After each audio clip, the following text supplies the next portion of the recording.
ನಮಸ್ತೆ ವೀಕ್ಷಕರೇ, ಮತ್ತೊಂದು ವಿಡಿಯೋಗೆ ನಿಮ್ಮೆಲ್ಲರಿಗೂ ಸ್ವಾಗತ. ಕ್ರೆಡಿಟ್ ಕಾರ್ಡ್ ಬಳಕೆ ನಿಮ್ಮ ಉಳಿತಾಯವನ್ನು ಯಾವ ರೀತಿಯಾಗಿ ಮಾಯ ಮಾಡುತ್ತದೆ ಎಂಬುದನ್ನು ಈ ಮೂಲಕ ತಿಳಿದುಕೊಳ್ಳೋಣ. ಇಂತಹ ಹಲವಾರು ಉಪಯುಕ್ತ ಮಾಹಿತಿಗಳಿಗಾಗಿ ನಮ್ಮ ಚಾನೆಲನ್ನು ಸಬ್ಸ್ಕ್ರೈಬ್ ಮಾಡಿ. ಕ್ರೆಡಿಟ್ ಕಾರ್ಡ್ ಬಳಕೆ ನಮ್ಮ ಜೀವನ ಶೈಲಿಯಲ್ಲಿ ಒಂದು ಅವಿಭಾಜ್ಯ ಅಂಗವಾಗಿದೆ. ಇದನ್ನು ಬಳಸುವ ಮುನ್ನ ನಮಗೆ ನೆನಪಿನಲ್ಲಿ ಇರಬೇಕಾದ ಅಂಶಗಳಿವು. ಕ್ರೆಡಿಟ್ ಕಾರ್ಡ್ ಬಡ್ಡಿದರ ವಾರ್ಷಿಕ ಶೇಕಡ 36ರಿಂದ 40ರಷ್ಟಿರುತ್ತದೆ. ಬಿಲ್ ಪಾವತಿ ವಿಳಂಬವಾದರೆ ನಿಮ್ಮ ಸಿಬಿಲ್ ಸ್ಕೋರ್ ಶಾಶ್ವತವಾಗಿ ಕುಸಿಯಬಹುದು. ಮಿನಿಮಮ್ ಡ್ಯೂ ಎಂಬುದು ಬ್ಯಾಂಕುಗಳ ಚಕ್ರಬಡ್ಡಿಯ ಮಾಯಾಜಾಲವಾಗಿರುತ್ತದೆ. ಹೊಸದಾಗಿ ಕೆಲಸಕ್ಕೆ ಸೇರಿದ್ದೀರಾ? ಕೈಯಲ್ಲಿ ಹೊಳೆಯುವ ಕ್ರೆಡಿಟ್ ಕಾರ್ಡ್ ಇದೆಯೇ? ಮೊದಲ ಸಂಬಳ ಬಂದಾಗ ಅಥವಾ ಕೆಲಸಕ್ಕೆ ಸೇರಿದ ಹೊಸತರಲ್ಲಿ ಬ್ಯಾಂಕಿನಿಂದ ಫೋನ್ ಮಾಡಿ ನಿಮಗೆ ಉಚಿತ ಕ್ರೆಡಿಟ್ ಕಾರ್ಡ್ ನೀಡುತ್ತಿದ್ದೇವೆ ಎಂದು ಅದು ದೊಡ್ಡ ಸಾಧನೆಯಂತೆ ತೋರುತ್ತದೆ. ಕೈಯಲ್ಲಿ ಹಣವಿಲ್ಲದಿದ್ದರೂ ಐಷಾರಾಮಿ ಫೋನು ಅಥವಾ ಬಡ್ಡೆ ಕೊಳ್ಳಲು ಇದು ಪ್ರೇರೇಪಿಸುತ್ತದೆ. ಆದರೆ ನೆನಪಿರಲಿ, ಆ ಕಾರ್ಡ್ ನಿಮ್ಮ ಜೇಬಿನಲ್ಲಿರುವ ಪರ್ಸಲ್ಲ, ಅದೊಂದು ಹರಿತವಾದ ಚಾಕು.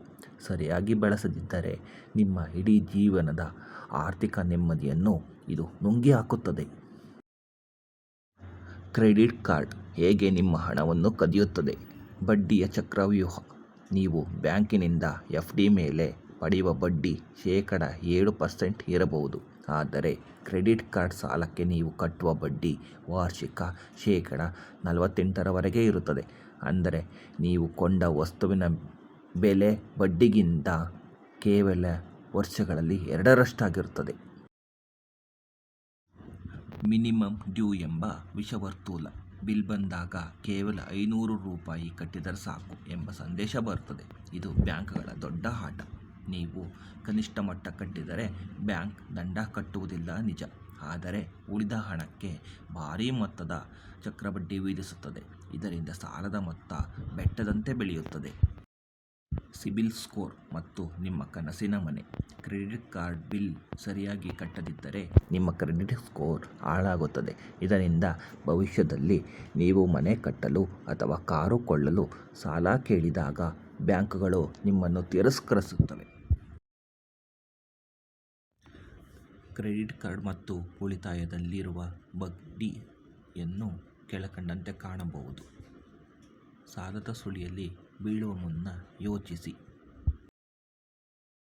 ಪ್ರಮುಖ ಸೂಚನೆ: ನಿಮ್ಮ ಕ್ರೆಡಿಟ್ ಕಾರ್ಡ್ ಬಿಲ್ ಅನ್ನು ತಿಂಗಳ ಕೊನೆಯ ದಿನಾಂಕಕ್ಕಿಂತ ಕನಿಷ್ಠ 3 ದಿನಗಳ ಮುಂಚಿತವಾಗಿಯೇ ಪಾವತಿಸಿ.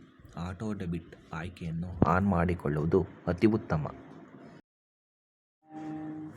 ಕ್ರೆಡಿಟ್ ಕಾರ್ಡ್ ಬಳಸುವುದು ಬೇಡವೇ? ಬಳಸಬಹುದು, ಆದರೆ ಶಿಸ್ತು ಮುಖ್ಯ.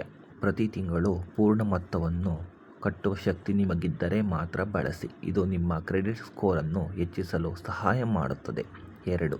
ಸಾಲದ ಸುಳಿಗೆ ಸಿಲುಕಿದ್ದರೆ ಹೊರಬರುವುದು ಹೇಗೆ? ಮೊದಲು ಹೆಚ್ಚಿನ ಬಡ್ಡಿ ಇರುವ ಕಾರ್ಡ್ ಸಾಲ ತೀರಿಸಿ. ಸಾಧ್ಯವಾದರೆ ಕಡಿಮೆ ಬಡ್ಡಿಗೆ ಪರ್ಸನಲ್ ಲೋನ್ ಪಡೆದು ಕ್ರೆಡಿಟ್ ಕಾರ್ಡ್ ಸಾಲವನ್ನು ಒಮ್ಮೆಲೇ ಕ್ಲಿಯರ್ ಮಾಡಿ. ಕಾರ್ಡನ್ನು ಬಂದ್ ಮಾಡಿ. ಕ್ರೆಡಿಟ್ ಕಾರ್ಡನ್ನು ಕೇವಲ ತುರ್ತು ಪರಿಸ್ಥಿತಿಗೆ ಮಾತ್ರ ಸೀಮಿತಗೊಳಿಸಿ. ನೀವು ಶಾಪಿಂಗ್ ಮಾಡುವಾಗ ನನ್ನ ಬಳಿ ಈ ಹಣ ನಗದಾಗಿದ್ದರೆ ನಾನು ಇದನ್ನು ಕೊಳ್ಳುತ್ತಿದ್ದೇನೆ ಎಂದು ನಿಮ್ಮನ್ನು ನೀವೇ ಕೇಳಿಕೊಳ್ಳಿ. ಉತ್ತರ ಇಲ್ಲ ಎಂದಾದರೆ ಆ ಕಾರ್ಡನ್ನು ಹೊರಗೆ ತೆಗೆಯಬೇಡಿ. ಅಲ್ಲದೆ ನಿಮ್ಮ ಸಂಬಳದ ಶೇಕಡ 30ಕ್ಕಿಂತ ಹೆಚ್ಚು ಕ್ರೆಡಿಟ್ ಮಿತಿಯನ್ನು ಎಂದಿಗೂ ಬಳಸಬೇಡಿ. ಈ ಮಾಹಿತಿ ನಿಮಗೆ ಇಷ್ಟವಾಗಿದ್ದರೆ ನಮ್ಮ ಚಾನಲನ್ನು ಸಬ್ಸ್ಕ್ರೈಬ್ ಮಾಡಿ. ಕಮೆಂಟ್ ಮಾಡುವ ಮೂಲಕ ನಿಮ್ಮ ಅಭಿಪ್ರಾಯ ಅನಿಸಿಕೆಗಳನ್ನು ತಿಳಿಸಿ.